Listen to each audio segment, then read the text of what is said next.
This is Guns, Knives, and Watches, and people like to compare the one-hand trekker to the farmer. It's a very common comparison, when in reality, they have not a damn thing in this world to do with each other, and really, a lot of it gets down to taste and what you actually want to do. The farmer, of course, is an ALOX handle knife, which means it has aluminum scales on the exterior. It has, of course, the awl blade. The blade is extremely thick here back at the base and then tapers as it goes through. And that's one of the things that the farmer has, or most of the ALOX knives have, that makes them unique other than just their scales, is the thickness of actually that blade. I'll show you that in comparison here in a second. It has a small wood saw, which would be similar to most Victorinox wood saws. And of course, you've got your can opener and then your bottle opener slash. Both of those have a regular screwdriver on them. The one-hand trekker, even though it is made exactly the same way as this knife is, it has plastic scales over it, and it has a more modern, more ergonomic shaped handle. There are a few other issues that make this a totally different knife, and I don't know why people compare these to each other, because the width of them is totally different. I mean, one is vastly wider than the other. It's longer. It's this there. I mean, it's like comparing apples to oranges in reality. This knife, of course, has a one-hand opening feature, and this is the one-hand trekker, no serrations. Locking blade. It's a liner lock, of course. We have a very long saw. We can compare that to this one very quickly. Of course, it's much longer. I mean, it's not even a fair comparison. But you have to understand, both these saws are extremely small. This one's a little bit longer. I think you can make do with this one in a pinch. One thing that I do like about this saw is that concave feature there, where it gives you the ability to strike a ferro rod and get more contact surface there, so that you don't have to force down on it, because remember, this is not a locking blade. So we've got a one-hand opening feature we've got there. Then, of course, we have the same can opener as in the other knife, but you have a that there big locking bottle opener slash pry bar slash standard screwdriver. Of course, you also have the tweezers and then the toothpick. I don't know about the toothpick, but the tweezers are handy. And then you have a T-handle Phillips screwdriver, and then you have an awl, which is not in the best location because we got a striker like that, baby, but it might keep you from putting out a fire if your hand runs into it. I don't know. In reality,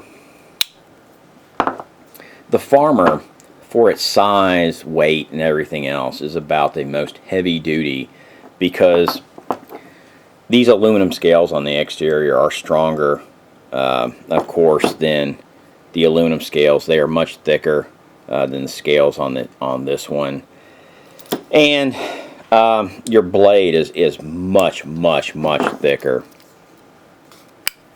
Even though this is a one-hand opener right here, I mean, the thickness here and the thickness here, there's a noticeable difference. Now the blade's not as long, of course, but it's much stronger.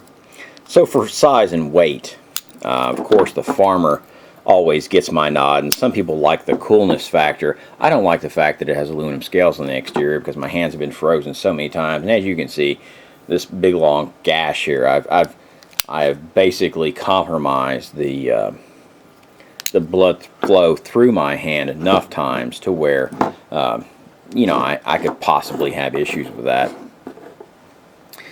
So between these two, if you were to go out, like let's say EDC in an urban setting, my ultimate tool would be a farmer.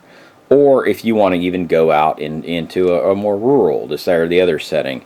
In a wilderness setting where you have to have a knife that goes one hand opening, and if you're trying to deal with the SAS rules of survival, that's kind of important. You have a longer saw on it, you have a locking, this, there, the other, da, da, da. So in wilderness, you know, you may choose this one. I don't know that you would go wrong with either one of these tools. My biggest thing is in a bug out bag, my advice to you is, or a get home bag or something like that, or something that you have to has to have a dual role where you are EDCing it and you're also having to use it as a get home bag. Choose one of these two knives and then add something like this, which is the actual Swiss Army knife Trekker. The reason this tool gets to come into play is, especially with people who are older, who are presbyopic, this, there, or the other, and need bifocals, you know, that magnifying glass is awfully handy. Or people who are out in the wilderness and get splinters, because all you have to do is sit there and pop that up, and you have a pin to pull out splinters right there. Or you wear eyeglasses, or if you have to sit there and you want to lash something together and your hands are cold and you want to pull a string taut, or, you know, of course you've got the same awl that's on the other ones, who really gives a shit. You've got a secondary little small blade there, and of course your primary. You got your skizzers, which neither one of these have skizzers, and then you have, of course, your can opener and this, that, or the other. So my actual suggestion isn't necessarily, you can choose either one of these. You're not going to make a wrong choice with either one that you make. My advice is to choose something that's going to be more EDC with these other little convenient features, like this one's a Traveler. It's got a pin in it, and it's got a lot of other things that we can quickly grab and actually use on a regular basis. You can pick this thing up and da da da da, and you can do most of the things that you'd want to do on everyday use. So my advice is probably to pack two knives.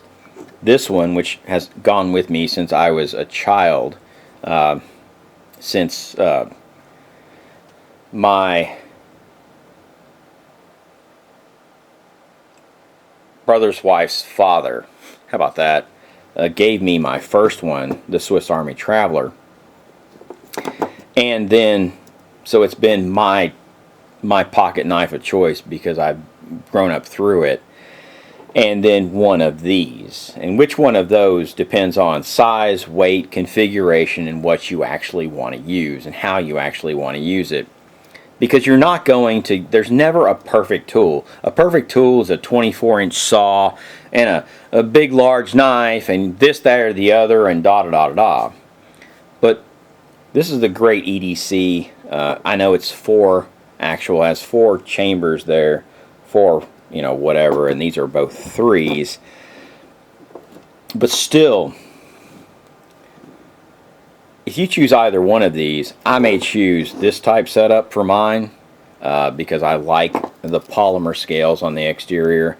I like this, that, or the other. I like the one-hand opening. I like this there. This is my better setup.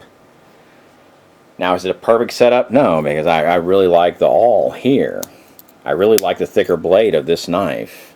I really like the fact that it's just smaller, lighter, this, there, or the other. If I had a perfect world, I could carry all 3, but in reality, that's not the way things are going to work. So if I had to choose, and I had to make that choice, I think I would actually just bump it out and go with these, and go with the one-hand opening option on this Trekker, and then go with this knife. Because they both give me a tremendous amount of options. No, are they the best fire starter? Are they the best striker? Are they the best this? Are they the best that? No, but they get a hell of a lot of work done. And that, in the end of the day, is what's important. what do you actually have in your kit that gets work done? I'll give you another example. This is another part of my asswipe kit. It's a titanium shovel. Extremely light, less than an ounce.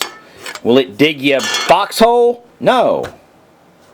But if you take it and you dig like that, you realize how sharp that edge is and what it'll actually get done. No, we're not digging in,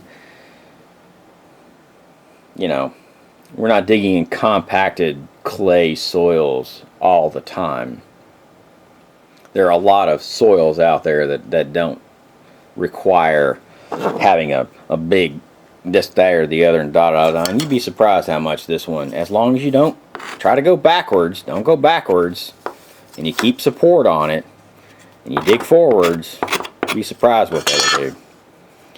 And that's what you have to do with your knives. If you have the ability to carry 2 knives in your kit, 2 pocket knives, because 2 is 1 and 1 is none, which is the concept of it, then these aren't too bad ones to carry. This is Guns, Knives, and Watches. Peace out. Of course, that one's not a bad one to carry either, but it all gets back to taste. Peace out, Chief!